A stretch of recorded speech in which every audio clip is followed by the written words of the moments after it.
नमस्कार दोस्तों, स्वागत है आप सभी का। आज के इस वीडियो में हम बात करने वाले हैं ग्लोबल इनोवेशन इंडेक्स 2022 के बारे में, जो कि अभी हाल ही में जारी किया गया है। जानेंगे इससे जुड़ी वो सारी जानकारी जो कि आपके एग्जाम पॉइंट ऑफ व्यू के लिए इंपॉर्टेंट है, और इसके अलावा आज के इस टॉपिक से जुड़ा सवाल भी आपको वीडियो के आगे भी मिलेगा। तो अंत तक वीडियो में बने रहें, बिना आपका ज्यादा समय लिए चलिए वीडियो को शुरू करते हैं। सबसे पहले जानते हैं सुर्खियों में क्यों है, लेकिन उससे पहले ये जान लो कि जितनी भी डेवलप्ड कंट्रीज हैं, ठीक है, उन सभी डेवलप्ड कंट्रीज में इनोवेशन का काम, रिसर्च का काम और डेवलपमेंट का काम ज़्यादा देखने को मिलता है। अब इससे होता क्या है, जिस भी कंट्रीज़ में इनोवेशन, डेवलपमेंट या फिर रिसर्च का काम ज़्यादा होता है, इससे क्या होता है कि वहाँ की जो आबादी है, ठीक है, उसका इनकम लेवल भी बढ़ता है। और अगर किसी कंट्री का इनकम लेवल बढ़ रहा है तो उससे क्या होगा, इससे क्या होगा कि वहाँ के रहने वाले लोगों का जो स्टैंडर्ड ऑफ लिविंग है, ठीक है, वह भी क्या होगा, बेहतर होगा दूसरे देशों के रिस्पेक्ट में। तो कौन से देश में कितना अच्छा इनोवेशन हो रहा है, कितना ज़्यादा अच्छे तरीके से वहाँ रिसर्च का काम किया जा रहा है, इन सभी को मापने के लिए एक सूचकांक तैयार किया गया, और इसी सूचकांक को हम लोग क्या कहते हैं, ग्लोबल इनोवेशन इंडेक्स। तो ये जो ग्लोबल इनोवेशन इंडेक्स है, ये 2022 का अभी हाल ही में जारी किया गया है। इसे जारी कौन करता है, तो ध्यान रखना, इसे हर वर्ष जारी किया जाता है वीपो के द्वारा। वीपो यानी वर्ल्ड इंटेलेक्चुअल प्रॉपर्टी ऑर्गेनाइजेशन, जो कि बाकायदा यूनाइटेड नेशंस की एक स्पेशलाइज्ड एजेंसी है। इसके साथ ही साथ अगर वीपो के बारे में बात करें तो इसकी जो स्थापना है ये की गई थी 14 जुलाई 1967 में। ध्यान रखना है ये डेट और ईयर दोनों ही। इसके साथ ही साथ वीपो की बात करें तो प्रेजेंट टाइम पर जो वीपो है, इसके डीजी हैं डैरेन टांग, ठीक है, डैरेन टांग प्रेजेंट टाइम पर वीपो के डीजी हैं। अच्छा, इसके साथ ही साथ अगर पूछ लिया जाए वीपो का हेडक्वार्टर कहाँ है, तो ये भी ध्यान रखना है, इसका हेडक्वार्टर है जिनेवा में। जिनेवा में इसका हेडक्वार्टर है, और इसकी जो पेरेंट ऑर्गेनाइजेशन है वीपो की, वो कौन सी है, ये है यूनेस्को। कौन सी है, यूनेस्को जो है, ये एक्चुअली में वीपो की पेरेंट ऑर्गेनाइजेशन है, ठीक है। तो मेनली वीपो के द्वारा जो ये ग्लोबल इनोवेशन इंडेक्स है, ये रिपोर्ट जारी किया जाता है। अच्छा, केवल वीपो ही नहीं इस रिपोर्ट को जारी करता, बल्कि इस रिपोर्ट को जारी करने में कॉर्डियल यूनिवर्सिटी और द इनसीड बिजनेस स्कूल का भी हाथ होता है। मेनली इन तीनों ही के द्वारा, ठीक है, ये जो ग्लोबल इनोवेशन इंडेक्स रिपोर्ट है, ये जारी किया जाता है। इसके अलावा इस वर्ष इसका 15वां संस्करण जारी किया गया है, और साथ ही साथ ध्यान रखना है कि इस वर्ष का जो संस्करण है, इसके अंतर्गत कुल 132 देशों की अर्थव्यवस्था को इस सूचकांक में शामिल किया गया है। इस सूचकांक का मुख्य उद्देश्य नवाचारों और तकनीकों को सामाजिक के साथ ही साथ उसे कितनी आर्थिक चुनौतियों का सामना करना पड़ रहा है, उसके अंतर्गत क्या क्या चेंजेस हो रहे हैं, इन सभी चेंजेस को मापना है।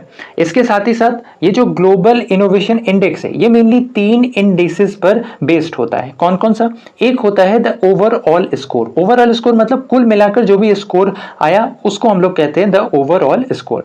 दूसरा होता है द इनोवेशन इनपुट सब इंडेक्स। अब ध्यान रखना कि ये जो इनपुट सब इंडेक्स है, इससे क्या पता चलता है, इसके अंतर्गत बेसिकली इनोवेशन में जितना भी ज्यादा किसी देश में इनपुट डाला जाएगा, राइट, जैसे मान लो किसी कंट्री का इंस्टीट्यूशन अगर काफी बेहतर है, तो इससे क्या होगा, इससे वहां की इनपुट जो है, यानी इनपुट बढ़ेगी, राइट, और अगर इनपुट बढ़ेगी तो उस कंट्री का इनकम भी बढ़ेगा, ठीक है। तो बेसिकली ये जो इनोवेशन इनपुट सब इंडेक्स है, ये इसी के लिए काम करता है। अच्छा, इसके अलावा जो इसका तीसरा मुख्य सूचकांक है, वह है इनोवेशन आउटपुट सब इंडेक्स। अब ध्यान रखना है कि अगर हमने इनपुट डाल दिया तो ये भी मैटर करता है कि रिजल्ट क्या निकल कर आ रहा है, ठीक है। तो इसके लिए काम करता है इनोवेशन आउटपुट सब इंडेक्स। इसके अंतर्गत basically knowledge and technology output और क्रिएटिव आउटपुट को देखा जाता है। अब आइए चलते हैं ग्लोबल इनोवेशन इंडेक्स वर्ष 2022 पर। ध्यान रखना है, इस वर्ष जो इंडेक्स जारी किया गया, इसके अंतर्गत भारत 40वें स्थान पर रहा आउट ऑफ 132 कंट्रीज। 132 देशों में भारत 40वें स्थान पर रहा। पिछले वर्ष भारत की रैंकिंग इस सूचकांक में 46वें स्थान पर थी, तो इस वर्ष भारत ने 6 स्थान का सुधार दर्ज किया है। यहाँ देखो, ये रहा 40th पोजीशन पर इंडिया है ना, 36.5 स्कोर इंडिया ने किया है।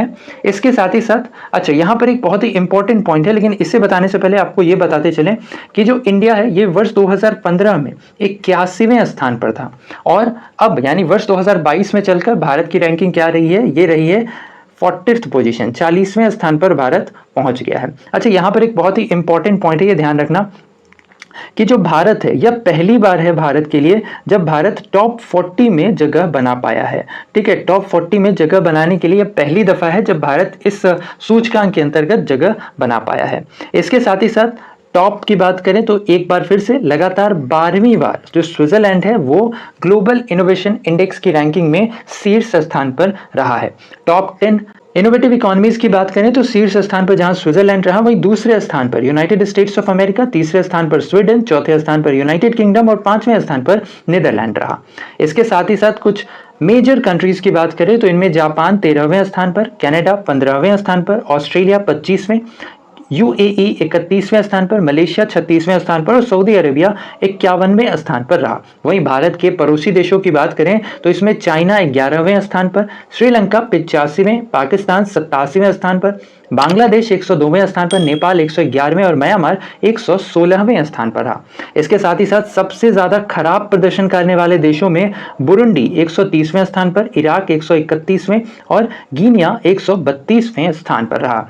अब आइए चलते हैं हमारे आज के इस टॉपिक से जुड़े सवाल पे। ऐसे में आज का हमारा सवाल है, अभी हाल ही में जारी किए गए ग्लोबल इनोवेशन इंडेक्स 2022 में भारत की रैंकिंग क्या रही, यानी भारत कौन से स्थान पर था। इसका आंसर आपने हमें बताना है नीचे कमेंट सेक्शन में। तो ऐसे में आज के लिए इतना ही। उम्मीद करते हैं आज का हमारे वीडियो आपको इन्फॉर्मेटिव लगा होगा। अगर वीडियो पसंद आया है तो वीडियो को लाइक शेयर, नहीं है चैनल पे तो चैनल को सब्सक्राइब करना बिल्कुल ना भूलें। साथ ही साथ बगल में घंटी का आइकन है जिसे दबाकर चैनल से जुड़ी सारी नोटिफिकेशन प्राप्त कर सकते हैं। तो ऐसे में आज के लिए इतना ही। अपना ख्याल रखें, स्वस्थ रहें, सुरक्षित रहें। आपसे फिर अगले वीडियो मुलाकात होगी, तब तक के लिए धन्यवाद। Good bye, take care.